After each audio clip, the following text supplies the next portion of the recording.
Nepotism. Whether we know what it means or not, it's everyone's favorite word these days because let's be honest. I love nepotism, you love nepotism, we all love nepotism. No! No!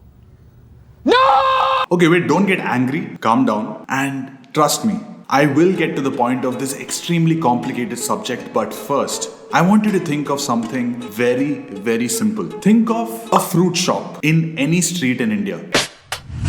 What are the fruits that you can think of? Apples, oranges, grapes, lychees, sapotas or chikus, guavas, bananas, maybe even some exotic fruits like kiwis or mangosteen or even dragon fruit. Each of us like these fruits in different ways, but when it comes to India, what's our most favorite fruit that makes us go crazy?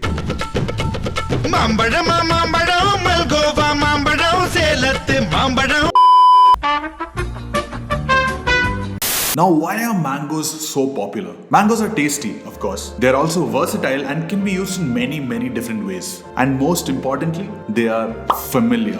Whether we wait for months for mango season to come so that our parents bring it home for us, or whether we steal it from our neighbor's compound, mangoes are a part of our childhood, our culture, and enjoying mangoes is like a tradition in every Indian family that can afford it, and it's been passed on from our ancestors to our grandparents to our parents and to us, and we'll be passing it on to our future generations. So from this we understand the basic fact that during the season, there is a huge demand for mangoes in India, and when there is demand, there has to be supply. Every fruit seller will spend whatever money he has on getting the best mangoes to sell it to paying customers. Now, why the f am I talking about mangoes when this video is supposed to be about nepotism? This might sound a little weird, but just hear me out completely. Imagine that this fruit shop is the film industry. The fruit seller or the fruit vendor is the producer. The mangoes are the star kids, the insiders. And every other fruit in the shop is every other creator in the film industry who is an outsider. And the customers are me and you, the audience. If you think I'm reducing an art form like cinema to something as simple as fruits, when there's someone putting in money on one side to make movies and selling it to so many people on the other side who either pay for a movie ticket or an OTT subscription, as long as all of this is happening, it's a business. And that's why we call the world of cinema as a film industry. Each section of this industry is connected to the other, so we'll just go one by one. Let's take the outsiders first. During mango season, mangoes are extremely popular. But does that mean that it's the best fruit? Let's take bananas for example. Bananas are cheap, they're accessible, they are filling, and they're extremely nutritious. We all know how healthy apples are. Even dragon fruit, no matter how weird it looks, it has its own unique taste and its own set of benefits. Okay, I'm talking about fruits way too much. Basically, each of these fruits have their own uniqueness, their own taste, their own benefits, their own season, and their own set of customers. And if any fruit feels jealous of the mango, it's just a waste of its time and talent, because the fact is, mangoes are gonna sell. And just because mangoes are the most popular, it doesn't make them the best. And it's the same with outsiders. These guys are the creators who understand that nepotism exists, accept it as a reality, and concentrate on their own struggle, trying to do better work and keep growing more and more. My favorite examples of these kind of outsiders: A.R. Rahman and Anurag Kashyap. And the best part about these guys is that they just didn't grow themselves. Together they probably introduced maybe hundreds or even thousands of outsiders into the film industry, and so many other creators who make Indian cinema a better place. Of course, they may be angry that insiders get better opportunities, but they understand one simple fact. It's only you who know what you want to do, and nobody owes it to you. Not one person owes it to you. The world doesn't owe it to you, your system doesn't owe it to you, your family doesn't owe it to you. You owe it to yourself.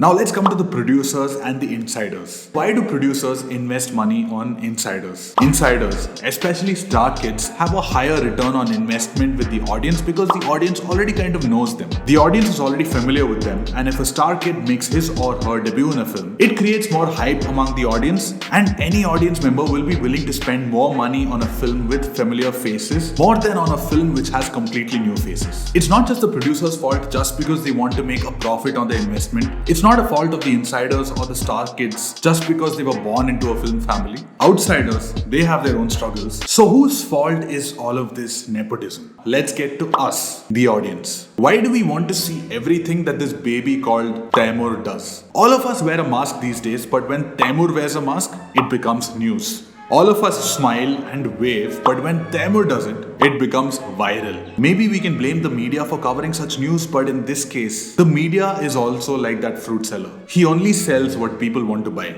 No offense against Taimur. Taimur is extremely adorable, but if he was just a regular kid and his parents were not film stars, would he have the same sustained interest among the audience right from his birth through his growing up years? Because we see familiarity and legacy in star kids in some way or the other, we all love nepotism. We got excited for these star kids, paid money for tickets to go watch them, and today, I know there are many of us who are sad and angry about Sushant's death, and now we're abusing every star kid and every producer and trying to bring them down in any way possible. But how many of us actually went and saw Sushant's amazing film called Sonchariya in the theaters when he was alive? So maybe it's everyone's fault, and maybe it's no one's fault. I think we have to first understand that nepotism exists everywhere. In government services, in politics, in business, or even your neighborhood grocery store. And we all contribute to nepotism in different ways every time we vote, every time we buy a product, every time we buy a movie ticket. But we talk about nepotism in the film industry so much because movies are really close to us. They're part of our culture. The stars we look up to or love have also become part of our lives. Just like any other system in the world, the system of the film industry is not perfect. Maybe the question isn't whose fault is it. Maybe the question is, what do we do after this? Firstly, I have no control over the producers or the insiders or the outsiders. I only have hope. I hope more producers recognize more talent beyond the star kids, and I hope more star kids work harder, use their power and their stardom to collaborate with fresh talents and make better films. I hope more outsiders enter the industry and they use their voices and their experiences to bring even more outsiders into the system and empower them. But for the audiences, I actually have a very simple solution and a simple way to look at things. There's this guy called Nikhil Taneja. He's the founder of a youth organization called Yuva, and I've been following him for quite some time on Twitter and Instagram for his opinion on his films and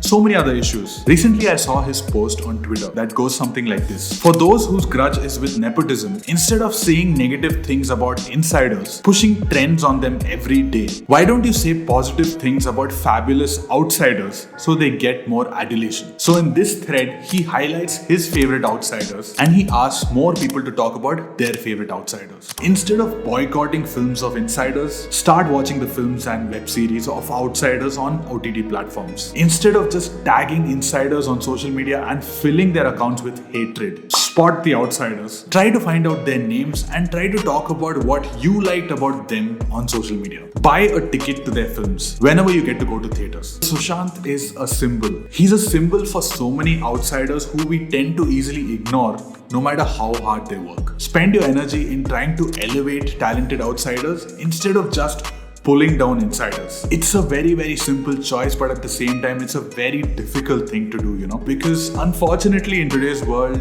positivity does not sound as cool as negativity, but it's probably the right thing to do, and it's always a choice. And this choice is not going to change the world overnight, but it is a beginning, and it begins with you. If you could relate to anything I said during this video, and if you think that this deserves to be watched by a lot of people, please hit like and share this with as many friends as possible. And if you did that, maybe you should just hit subscribe and hit the bell icon so that you know whenever I put out a new video. You can also follow me on Instagram or Twitter, where I talk a lot about movies and life. But for now, stay positive and thanks again for watching. I'll see you next time.